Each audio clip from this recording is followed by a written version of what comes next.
Bonjour et bonsoir à toutes et toutes. Nous nous retrouvons aujourd'hui pour la suite de la saga de Ragnar Lodbrok, ou la saga de Ragnar Aubrevelu, éditée aux éditions Anacarsis et présentée et traduite par Régis Boyer. Nous nous étions arrêtés au chapitre 10, nous allons donc continuer au chapitre 11. Je profite ici de cette brève introduction pour vous indiquer que toutes les lectures disponibles sur YouTube le seront aussi désormais maintenant sur Spotify et sur Anchor pour ceux qui n'ont pas Spotify, complètement gratuitement bien évidemment. Tous les liens en description de cette vidéo ainsi qu'en commentaire épinglé. Maintenant, place à la lecture. Chapitre 11, l'expédition d'Auslog et des fils de Ragnar. Sigurd avait un père adoptif, qui se chargea en son nom aussi bien d'équiper les navires que de rassembler les hommes jusqu'à ce que tout soit prêt. Et tout alla si vite que les troupes dont Sigurd devait disposer étaient à pied d'œuvre au bout de 3 jours. Il avait 5 bateaux, tous bien armés. Et au bout de 5 jours, Witzek et Bjorn étaient à la tête de 15 navires. Ivar à lui seul en avait 10 et Auslog 10 de plus, alors que 7 jours s'étaient écoulés depuis le moment où ils avaient décidé de lancer cette expédition. Tous se réunirent et chacun annonça aux autres les forces qu'il avait regroupées. Ivar indiqua alors qu'il envoyait par voie de terre quantité de cavaliers. Auslog déclara « Si j'avais su qu'une armée de terre pouvait s'avérer utile, j'aurais dépêché de nombreuses troupes. » « Il ne faut pas prendre de retard pour cela, » répliqua Ivar. « Nous devons partir avec les hommes que nous avons. » Alors Auslog déclara qu'elle voulait les accompagner. « Ainsi je saurai mieux quand il sera temps de venger les deux frères. »« Il est certain, » reprit Ivar, que tu ne monteras pas à bord de nos bateaux, mais si tu veux, tu peux commander les troupes qui s'en vont par la voie de terre. » Elle accepta, et dès lors, son nom changea et on l'appela Randalin. Les 2 corps de l'armée se mirent en route, après qu'Ivar eut désigné un point de rendez-vous. Chacun voyagea sans encombre et ils se rejoignirent à l'endroit qu'ils avaient prévu. Partout où ils allèrent dans la Suède du roi Eystein, ils pillèrent et brûlèrent tout sur leur passage et décimèrent la population, tant et si bien qu'ils ne laissaient plus aucune vie derrière eux. Chapitre 12. La mort du roi Eystein. Mais certains réussirent à s'enfuir et allèrent avertir le roi qu'une grande armée avait pénétré dans son royaume, si redoutable que rien ne lui échappait. Ils avaient ravagé le pays partout où ils passaient et aucune maison n'était encore debout. Alors le roi Eystein apprit ces nouvelles. Il crut savoir qui étaient ces vikings. Il fit aussitôt circuler la flèche de guerre dans tout son royaume et convoqua tous les hommes en mesure de lui venir en aide et de porter un bouclier. Nous emmènerons la vache Sibylla, notre idole, et la laisserons courir devant l'armée. Alors je pense que tout se passera comme la dernière fois, qu'ils ne pourront pas résister à son meuglement. J'exhorterai mon armée à faire tout son possible et nous chasserons d'ici ces redoutables ennemis. Et c'est ainsi que Sibylla fut lâchée. Et Ivar la vit s'approcher et entendit les horribles beuglements qu'elle poussait. Il donna alors l'ordre à tous ses hommes de faire autant de vacarme qu'ils pouvaient, en frappant leurs armes et en hurlant leurs cris de guerre, de façon à ce qu'ils ne remarquent presque pas le bruit de l'affreuse bête qui les chargeait. Ensuite Ivar demanda à ses porteurs d'avancer aussi loin vers elle qu'ils pourraient. Et quand cette vache sera presque sur nous, lancez-moi sur elle. Et de 2 choses l'une, ou bien je périrai, ou bien elle mourra de ma main. Mais d'abord vous allez prendre un bel arbre et en tailler un arc ainsi que des flèches. On lui apporta cet arc solide et les grandes flèches qu'il avait fait faire, et que tous les autres estimèrent inutilisables. Puis il encouragea chacun de ses hommes à combattre bravement. Leur armée se mit en marche dans un vacarme épouvantable, tandis qu'on portait Ivar en tête. Mais Sibylla meugla alors avec une telle force qu'on l'entendit aussi nettement que s'ils s'étaient tous arrêtés et tus, avec pour effet qu'ils commencèrent à se battre entre eux, à l'exception des frères. Tandis que se produisait l'étrange phénomène, les hommes qui portaient Ivar le virent tendre son arc comme si c'était une frêle baguette d'orme, et ils eurent même l'impression qu'il amenait la pointe des flèches en deçà de la tige. Puis, ils entendirent la corde siffler comme jamais ils ne l'avaient entendue, et ils virent les flèches voler aussi vite que s'ils les avaient tirées de la plus solide arbalète, et avec une telle précision qu'elles atteignirent chacun des yeux de Sibylla. Elle tomba, puis fonça tête la première en poussant des beuglements encore pires qu'auparavant. Au moment où elle arriva sur eux, il leur demanda de le lancer. Et pour eux, il était si léger qu'ils eurent l'impression de lancer un enfant, car il n'était pas du tout près de la vache. Il atterrit sur le dos de Sibylla et devint alors aussi lourd qu'un rocher qui serait tombé sur elle, lui brisant tous les os et la tuant sur le coup. Ivar demanda à ses hommes de le relever au plus vite. Ils le soulevèrent, et quand il s'adressa à l'armée, sa voix était si perçante qu'il sembla à chacun qu'il se tenait tout près alors qu'il était loin, et on écouta attentivement son discours. Il mit ainsi fin à toute l'agressivité dont ils avaient été victimes, et le fait qu'ils se soient battus entre eux un certain temps n'avait pas causé trop de dommages. Il les exhorta à lancer une attaque en règle contre l'ennemi. Et je crois que nous sommes débarrassés du pire, maintenant que la vache est morte. Dans chaque camp, les troupes se disposèrent en ordre de bataille, et la lutte fut si acharnée que tous les Suédois dirent qu'ils n'avaient jamais subi épreuve aussi rude. Les deux frères, Vidsel et Björn, se ruèrent si violemment contre l'adversaire qu'aucune résistance ne fut possible. Il y eut tellement de pertes du côté du roi Eystein que seul un petit nombre d'hommes resta debout, donc une partie prit la fuite. La bataille prit fin lorsque le roi Eystein fut tué, laissant la victoire aux frères. Ceux-ci s'accordèrent grâce à ceux qui étaient encore vaillants. Ivar déclara qu'il ne voulait pas continuer à ravager le pays, maintenant qu'il n'avait plus de chef. Je préfère rechercher plus forte résistance. Et Randalin s'en retourna avec une partie de l'armée. Chapitre 13. Les fils de Ragnar prennent Vifilsbjörg. Ils décidèrent alors d'aller guerroyer dans les pays du sud, et dorénavant Sigurd serpent dans l'œil accompagna ses frères lors de chaque expédition. Au cours de celle-ci, ils assiégèrent toutes les forteresses importantes qu'ils rencontrèrent, et pas une ne leur résista. Cependant, ils avaient entendu parler d'une certaine place solidement fortifiée et densément peuplée. Ivar déclara qu'il voulait s'y rendre, et l'on savait aussi comment elle se nommait et qui la commandait. Le prince s'appelait Vifil, et avait donné son nom à la forteresse, Vifilsbjörg. Les frères mirent le pays à sac, et anéantirent toutes les places fortes sur leur chemin avant d'arriver à Vifilsbjörg. Le prince était absent et avait avec lui une grande armée. Ils dressèrent donc leurs tentes dans la plaine au pied de la forteresse et se tinrent tranquilles ce jour-là, tout en négociant avec les habitants dans la place. Ils leur proposèrent soit de se rendre, auquel cas ils auraient la vie sauve, soit de montrer leur courage et leur force, sachant qu'ils ne seraient alors faits de quartier à personne. Il fut répondu, sans attendre, que jamais la forteresse ne serait contrainte de se rendre, et ce sera d'abord à vous de faire la preuve de votre valeur et de votre bravoure. La nuit s'écoula. Au matin, ils tentèrent de s'emparer de la forteresse, mais n'y parvinrent pas. Ils en firent le siège pendant 2 semaines, et chaque jour ils s'efforcèrent de la prendre d'assaut par différents moyens, mais aucune de leurs tentatives ne fut plus fructueuse, et ils envisagèrent de lever le camp. Lorsque les habitants de la forteresse se rendirent compte qu'ils renonçaient, ils tendirent de précieuses étoffes sur tous les remparts. Tous les plus beaux tissus qu'ils possédaient, ils étalèrent à leur vue quantité d'or et de joyaux. L'un d'eux prit la parole et cria « Nous pensions que les fils de Ragnar et leurs hommes étaient des guerriers redoutables, mais il faut bien dire qu'ils n'ont pas mieux réussi que les autres. » Après quoi ils poussèrent leurs cris de guerre, frappèrent leurs boucliers et excitèrent les troupes assiégeantes tant et plus. En entendant cela, Ivar en fut tout saisi, et cela le rendit malade au point qu'il ne pouvait plus guère bouger. On attendit alors ou bien qu'il s'en remette, ou bien qu'il passe de vie à trépas. Il resta ainsi toute la journée sans prononcer un seul mot, jusqu'au soir. Puis il dit aux hommes qui le veillaient d'aller chercher Björn, Vidsel et Sigurd, car il voulait tenir conseil avec eux et les plus sages parmi tous les autres. Une fois les principaux chefs rassemblés, Ivar leur demanda s'ils avaient trouvé un moyen plus susceptible de leur apporter la victoire que ceux qu'ils avaient utilisés jusque-là. Mais tous répondirent qu'ils étaient incapables d'imaginer le stratagème qui leur assurait cette victoire. Comme si souvent déjà ce sont tes conseils qui nous seront les plus utiles. Ivar répondit « Il m'est venu à l'esprit que nous n'avons pas essayé quelque chose.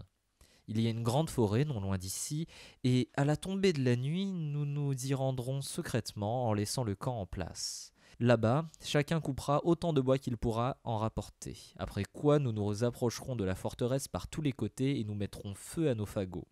Ce gigantesque incendie désagrégera le torchis des remparts et nous n'aurons plus qu'à apporter les catapultes et à mettre à l'épreuve la solidité de la construction. » Et c'est ce qu'ils firent. Ils s'en allèrent dans la forêt et y demeurèrent aussi longtemps qu'Ivar le jugea utile. Puis ils regagnèrent la forteresse en suivant ses instructions. Et quand ils embrasèrent les tas de bois, le feu fut d'une telle violence que les murs n'y résistèrent pas et perdirent leur torchis. Ils montèrent alors les catapultes, ouvrirent une grande brèche dans les fortifications et engagèrent aussitôt la bataille. Comme ils combattaient désormais sur un pied d'égalité, ils décimèrent la troupe ennemie, hormis certains qui réussirent malgré tout à s'enfuir. Ils massacrèrent tous les habitants et emportèrent leurs trésors. Puis ils incendièrent la forteresse avant de repartir. Chapitre 14. Les fils de Ragnar guerroient dans les pays du sud. Ensuite, ils continuèrent leur périple, jusqu'à ce qu'ils arrivent devant la forteresse de Luna.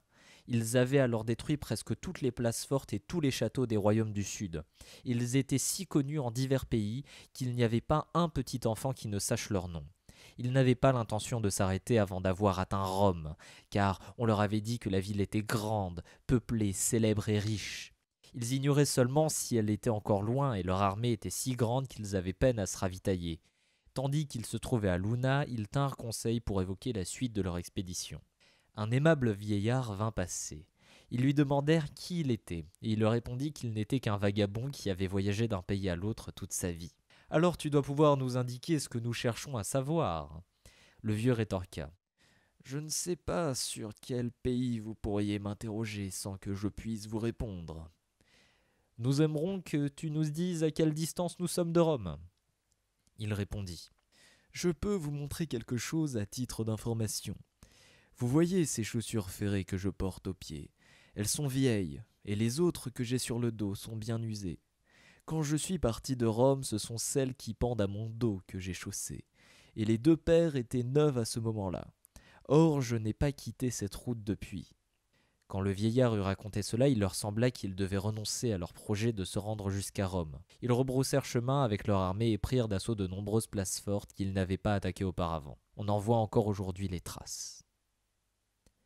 Chapitre 15. La mort du roi Ragnar en Angleterre. Il faut dire maintenant que Ragnar était de retour dans son royaume et qu'il ignorait où se trouvaient ses fils tout comme Randaline, son épouse. Il entendait chacun de ces hommes raconter que personne ne pouvait se mesurer à ses fils, et il se disait qu'il n'y avait pas plus célèbre qu'eux. Il réfléchit à la façon de se couvrir lui-même d'une gloire qui ne serait pas de courte durée. Il prit une décision, fit venir des charpentiers et leur demanda d'abattre des arbres et de construire 2 grands navires. Les gens se rendirent compte qu'il s'agissait de 2 navires de charge de telle dimension que jamais on n'en avait construit de semblables dans le nord. En outre, il fit venir quantité d'armes de tout le pays, et les gens comprirent qu'il avait l'intention d'aller guerroyer à l'étranger. La nouvelle se répandit partout alentour, et les princes et les rois redoutèrent de perdre leur pays ou leur royaume. Tous mirent en place un système de surveillance pour savoir si Ragnar allait les attaquer. Un jour, Randaline lui demanda quelle opération il comptait mener. Il répondit qu'il n'avait l'intention de se rendre en Angleterre qu'avec ses 2 seuls navires de charge, et les troupes qu'il pourrait s'y embarquer. Randaline déclara « Cette expédition que tu vas entreprendre me semble bien risquée. Je crois qu'il serait plus raisonnable que tu aies davantage de navires et qu'ils soient plus petits. » « On ne tire aucune gloire, rétorqua-t-il, à conquérir un pays à la tête d'une nombreuse flotte, mais il n'y a pas d'exemple de quiconque ayant jamais conquis un pays comme l'Angleterre avec seulement 2 bateaux, et si je suis battu, il vaudra d'autant mieux que je n'en ai pas pris davantage. » Randaline reprit. « Je ne crois pas que le coût soit moindre, une fois construits ces 2 navires, que si tu disposais de nombreux longs bateaux lors pour cette expédition.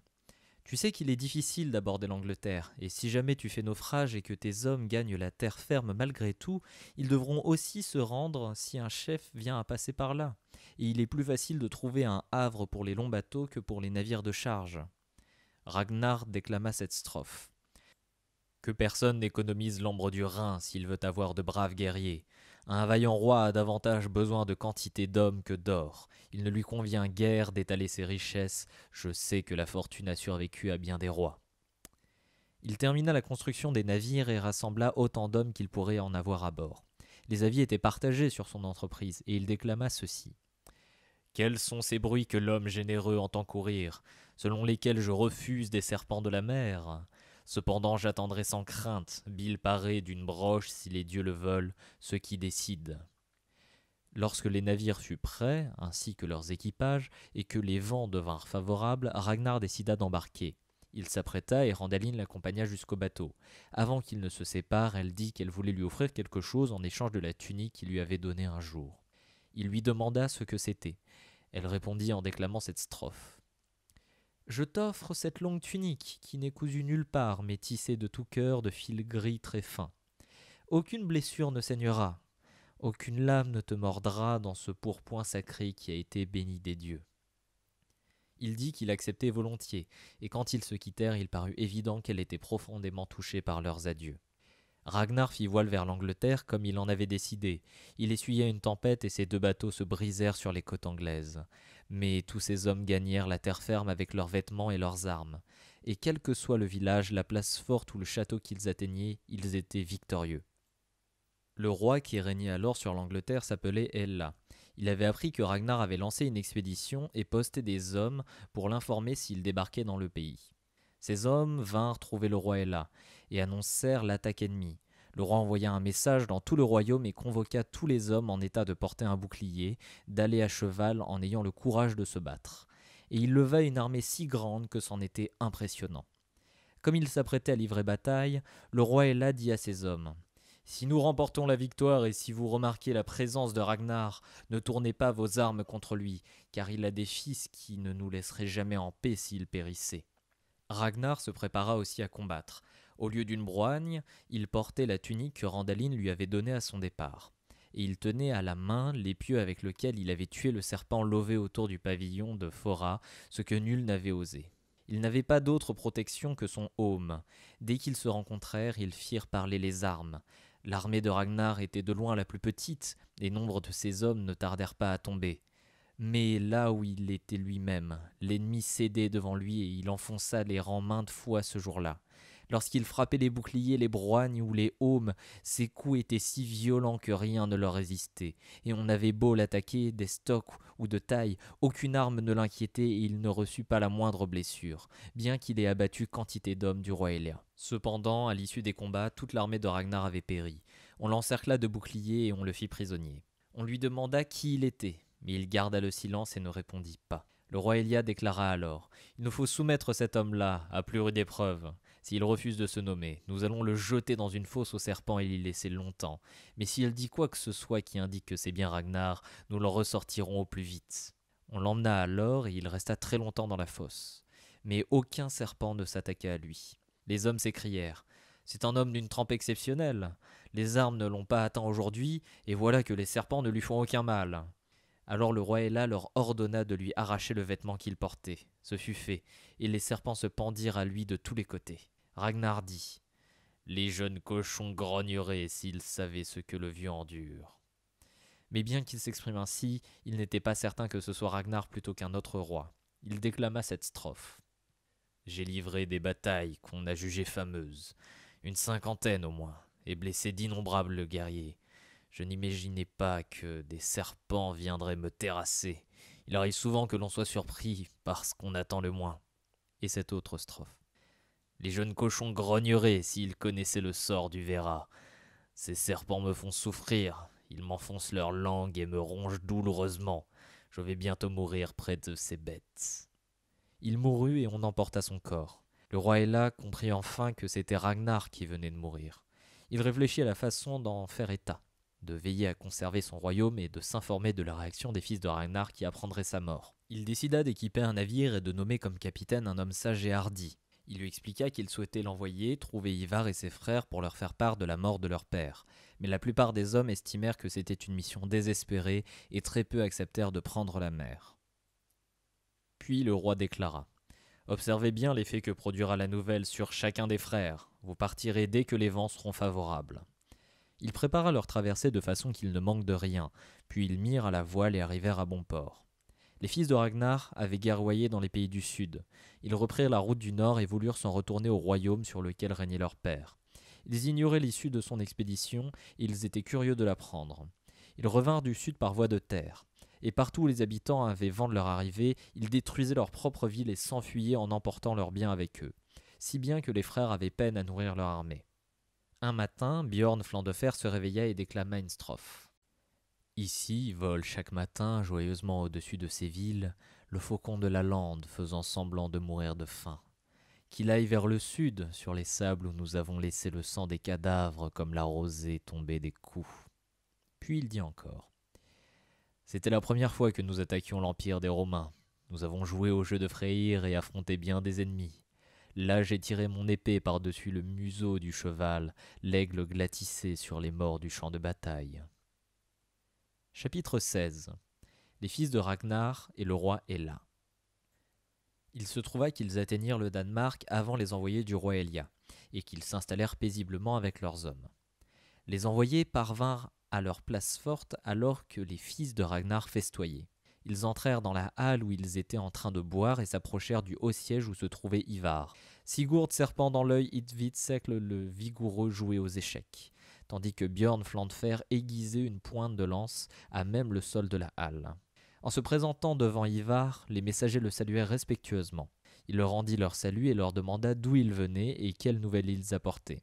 Leur porte-parole répondit qu'ils étaient anglais et que le roi Elia les avait envoyés pour annoncer la mort de leur père Ragnar. Hvitserk et Sigurd abandonnèrent aussitôt leur jeu et prêtèrent l'oreille à ce qui se disait. Björn, debout au milieu de la halle, s'appuya sur le manche de sa lance. Mais Ivar demanda avec retenue les circonstances de sa mort. Ils racontèrent tout ce qui s'était passé depuis son arrivée en Angleterre jusqu'au moment où il rendit l'âme, et à ce point du récit où Ragnar avait dit « Les jeunes cochons grogneraient ». Björn serra si fort le manche d'épieu qu'on y vit par la suite la marque de sa main. Quand les messagers eurent fini leur rapport, il secoua le manche et celui-ci se brisa en deux. Hvitserk avait dans la main une pièce d'échec qu'il avait gagnée pendant la partie, et il la broya au point que le sang jaillit sous chacun de ses ongles. Sigurd, serpent dans l'œil, tenait un couteau et se coupait les ongles pendant le récit. Il écouta si intensément à ce moment-là qu'il ne remarqua pas que le couteau s'enfonçait jusqu'à l'os, mais il ne broncha pas. Ivar s'enquit de tous les détails. Seul son visage tantôt rougissait, tantôt s'assombrissait, et parfois il devenait tout pâle, et il enflait comme si la férocité qu'il avait dans le cœur allait éclater.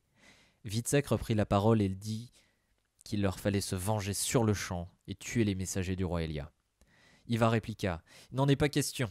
Ils pourront repartir en paix, où qu'ils veuillent, et s'il manque de quoi que ce soit, qu'ils me le disent, et je leur donnerai. » Lorsqu'ils eurent accompli leur mission, les envoyés du roi Elia quittèrent la halle et regagnèrent leur navire. Dès qu'ils eurent bon vent, ils mirent à la voile, et leur traversée fut sans encombre. Ils rejoignirent le roi Elia et lui racontèrent comment chacun des frères avait réagi à la nouvelle. Sachant cela, le roi déclara « Apparemment, c'est surtout d'Ivar qu'il nous faut craindre, et nul autre. D'après ce qu'on raconte sur lui, nous devrons faire en sorte de protéger notre royaume contre eux. » Puis il mit en place la surveillance de tout le pays, afin qu'aucune armée ne puisse venir l'attaquer par surprise.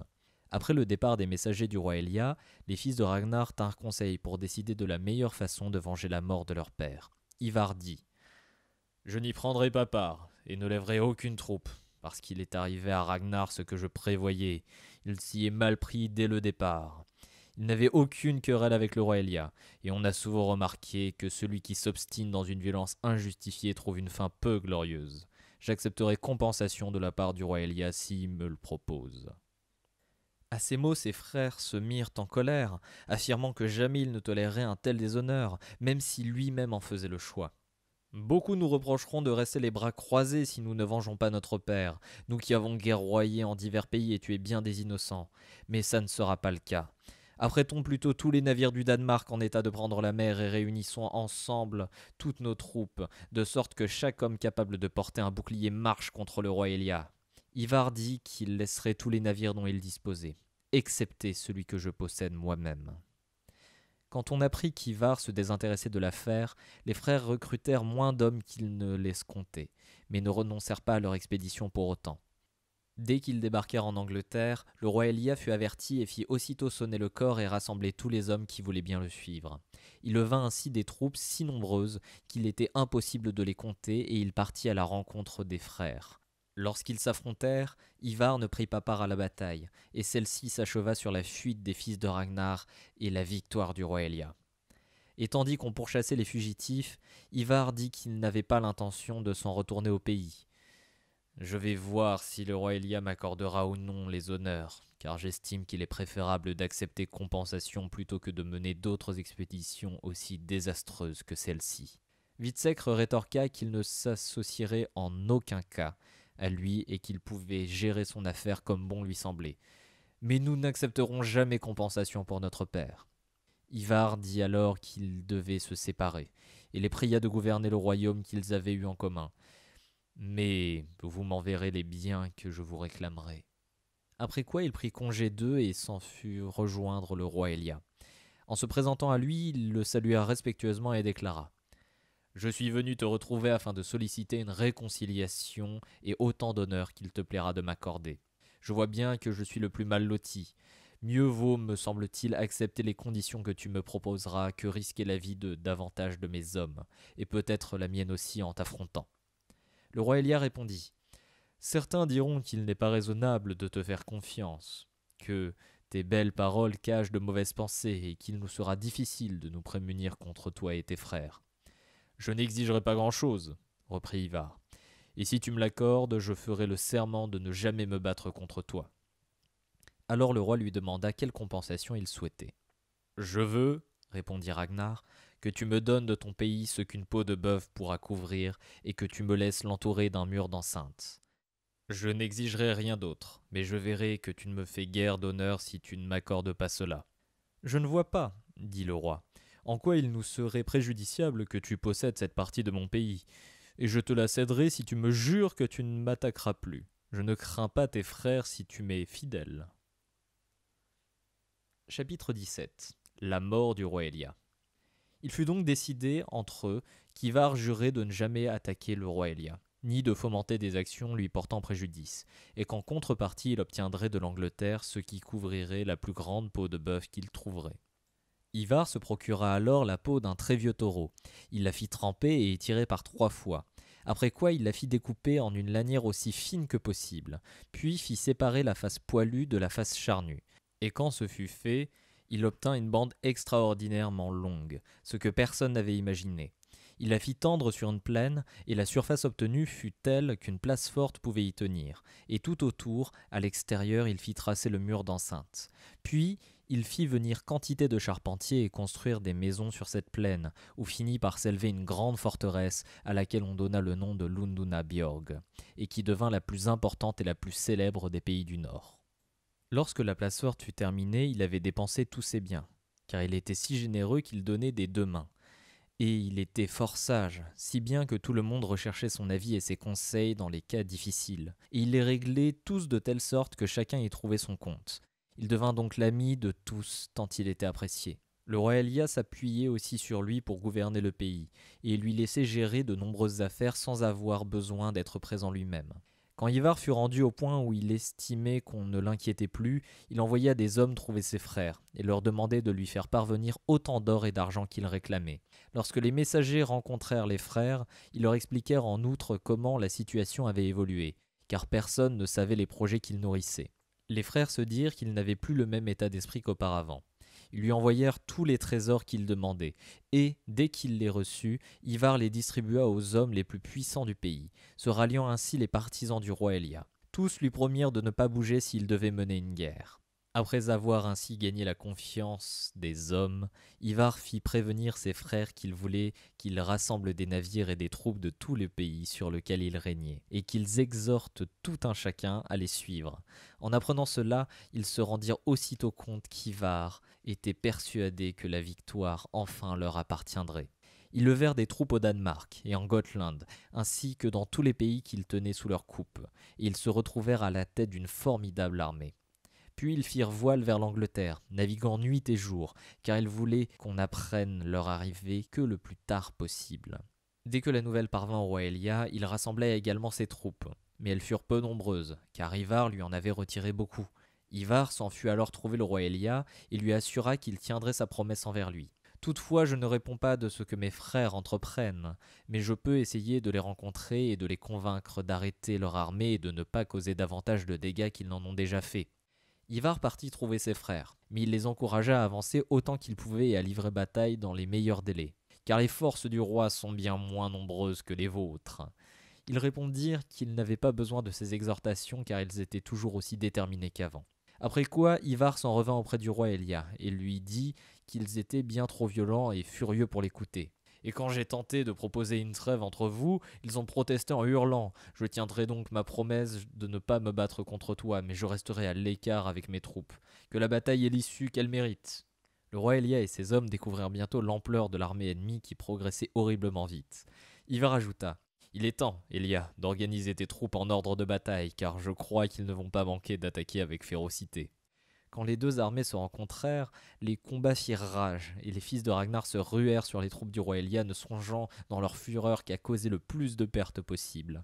La bataille fut longue et dure. Le roi Elia finit par prendre la fuite avec ses hommes et on le captura. Ivar, qui se trouvait non loin de là, déclara qu'il fallait décider de sa mise à mort. Il convient, dit-il, de se souvenir de celle qu'il a choisie pour notre père, qu'un excellent sculpteur sur bois lui taille un aigle dans le dos aussi profondément qu'il pourra, et que cet aigle soit rougi de son sang.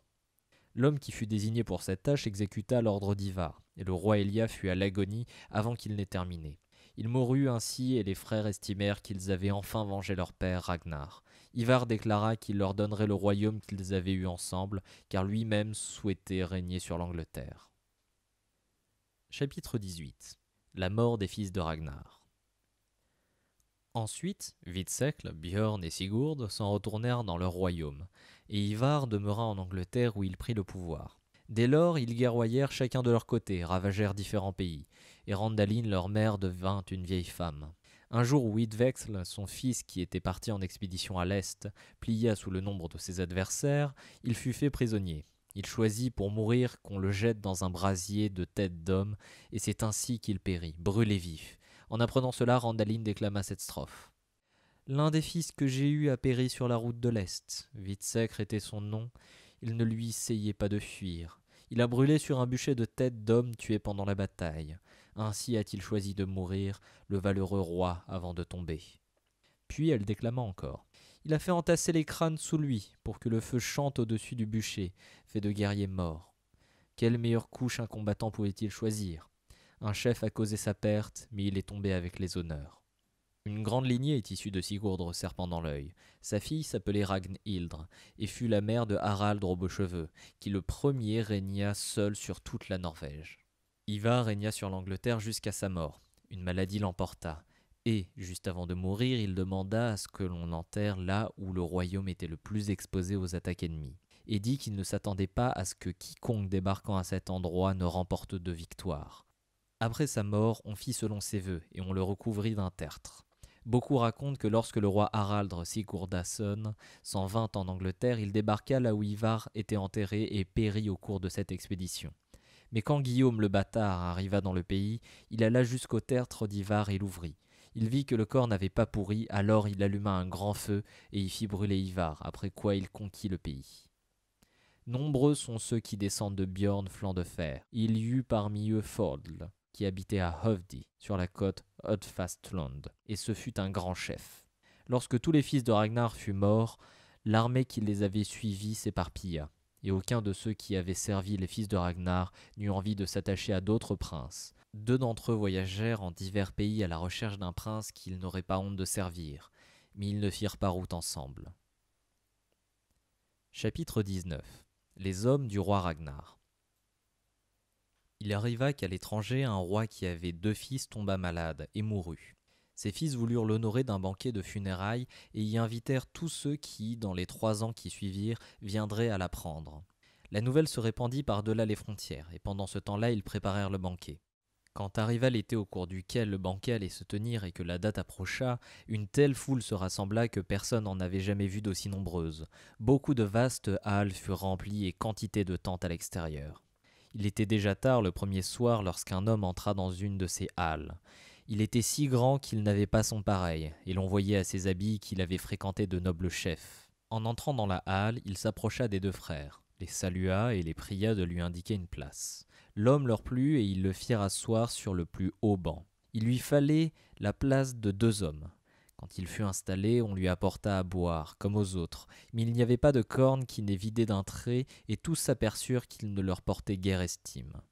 Il se fit qu'un second homme arriva au banquet. Il était encore plus impressionnant que le premier, et tous 2 portaient un chapeau au large bord. Quand il se présenta devant le haut siège des jeunes rois, il les salua d'un geste élégant, et les pria de lui montrer sa place. Ils lui dirent de s'asseoir plus loin sur le haut banc. Il s'installa, et tous 2 occupaient tellement de place que 5 hommes durent se lever pour eux. Le premier n'était pas si grand buveur, mais le second buvait si vite qu'il avalait d'un seul coup chacune des cornes, et on ne le voyait pas devenir ivre, et il parut plutôt dédaigneux envers ses voisins et leur tourna le dos. Le premier arrivé l'invita à se joindre à lui pour jouer. « Et je commence, dit-il. » Il tendit la main vers l'autre et déclama cette strophe. « Raconte-nous tes exploits, je t'en prie. Où as-tu vu le corbeau gavé de sang trembler sur la branche ? Tu étais plus souvent reçu au banquet d'autrui que tu ne traînais des cadavres ensanglantés pour régaler les rapaces dans la vallée. » Celui qui était assis un peu plus loin se sentit mis au défi par cette strophe et déclama en réponse. Tais-toi, misérable, toi qui restes à la maison et n'as jamais osé tenter les prouesses que j'ai accomplies. Tu n'as jamais nourri les louves ni joué de l'épée au combat. Tu n'as pas abreuvé la monture grise. Quel est ton engagement ? Le premier arrivé répliqua. Nous avons laissé les robustes destriers des mers courir sur la vague, tandis que sur leurs flancs le sang coulait des blancs boucliers. Les gueules des louves s'ouvraient sur les nuques ensanglantées des hommes. L'aigle a assouvi sa faim. Nous avons eu de l'or pur. Et le dernier arriva lui rétorqua. Je n'ai vu aucun de vous lorsque nous sommes arrivés dans la mer chaude sur notre cheval marin blanc, et qu'au son du cor nous avons mis le cap vers la terre où le corbeau attendait devant notre proue rouge. Et le premier dit encore. Il n'est pas convenable de nous quereller ici aux places d'honneur à propos de ce que nous avons accompli pour savoir qui de nous deux était le meilleur. Tu étais là quand la vague a poussé le cerf au rostre vers le détroit, alors que je me tenais à la proue et que le gouvernail nous dirigeait au port. Et le dernier arrivé répondit ceci. Nous avons tous les deux accompagné Bjorn à chaque vacarme des épées, et ces hommes étaient parfois déjà au service de Ragnar. J'y étais quand les guerriers ont combattu au pays des Bulgares, et depuis je porte une blessure au côté. Assieds-toi plus près, voisin. Et ils finirent par se reconnaître enfin, et restèrent ensemble pendant tout le banquet. Chapitre 20. Ogmundre le Danois. Un homme s'appelait Ogmundre, on le surnommait le Danois. Un jour qu'il faisait voile à la tête de 5 navires, il mouilla à l'île de Samsé, dans la baie de Munalvagl. On raconte que les cuisiniers descendirent à terre préparer le repas, et que d'autres hommes allèrent se promener dans les bois. Ils découvrirent une ancienne idole en bois, de 40 aunes de haut et couverte de mousse. Ils en distinguaient tous les traits et se demandèrent qui avait pu sacrifier à cette grande idole. Alors la figure en bois répondit. C'était il y a longtemps, alors que les fils de Haekling passaient par là avec leurs navires sur le chemin salé des truites. Je suis devenu le maître de ce village. Ici au sud, près de la mer, les fils de Brévelu m'ont installé, les porteurs d'épées. On m'a offert des sacrifices en tuant des hommes ici sur l'île de Samsé dans sa partie méridionale.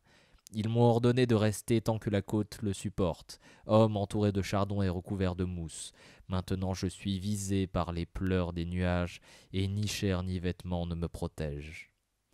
Les hommes trouvèrent cela bien étrange et le racontèrent ensuite aux autres. Et c'est ainsi que nous finissons la saga de Ragnar Lodbrok, ou la saga de Ragnar au Brévelu, présentée par Régis Boyer, aux éditions Anacarsis. Et comme vous pouvez le voir, elle se termine un petit peu en queue de poisson, et c'est bien normal parce qu'elle se continue sur les 10 des fils de Ragnar. C'était le lecteur. Lisez, aimez, partagez.